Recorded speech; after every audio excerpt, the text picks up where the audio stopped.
Product review చూద్దాం. అది ఈ ప్రోడక్ట్ ఇదేంటంటే skin renew barrier repair peptide moisturiser by Dermoco. ఇది skin renew by doctor Vanitha. మీకు ఆల్రెడీ ఒక హాల్లో చూపించాను, నేను ఇది పర్చేస్ చేశాను ఫస్ట్ టైం అని చెప్పి.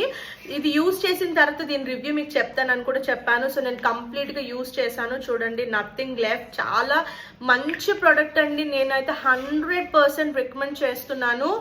Normal skin, combination skin, oily skin వాళ్ళు ఇది ఖచ్చితంగా లైక్ చేస్తారు. అస్సలు స్టిక్కీగా అనిపించదు. చాలా అంటే స్కిన్ కి హైడ్రేషన్ ఇస్తుంది. ఇది చెప్పినట్టు స్కిన్ బ్యారియర్ పెప్టైడ్ ఉండడం వల్ల స్కిన్ కేర్ లోన మేజర్ రోల్ ప్లే చేస్తుంది. మీ స్కిన్ గేమ్ ని మారుస్తుంది. మీరు తప్పకుండా ట్రై చేయండి. Winter season, rainy season, summer season, ఏ సీజన్ లో అయినా సరే దీన్ని మీరు యూజ్ చేయొచ్చు. ఎందుకంటే నేను ఇది యూజ్ చేయడం స్టార్ట్ చేసిన తర్వాత వింటర్ కూడా వచ్చింది. సో నేను 2 సీజన్స్ లో కూడా నాకు బాగా పనిచేసింది. నేనైతే 100% దీన్ని సెకండ్ టైం కూడా దీనికి ఛాన్స్ ఇద్దాం అనుకుంటున్నా. దీంట్లో ఈ స్కిన్ రేంజ్ లోన ఫేస్ వాష్ ఉంది, ఇంకా రెటినాల్ కూడా ఉంది, ఇంకా నైట్ సీరం ఏదో ఉంది. బట్ నేనైతే మాయిశ్చరైజర్ యూజ్ చేసి ఇప్పుడు నెక్స్ట్ ఫేస్ వాష్ కూడా ఆర్డర్ చేశాను. అది వచ్చిన తర్వాత దాని రిజల్ట్ ఎలా ఉన్నది యూజ్ చేసిన తర్వాత మళ్ళీ మీకు నేను చెప్తాను.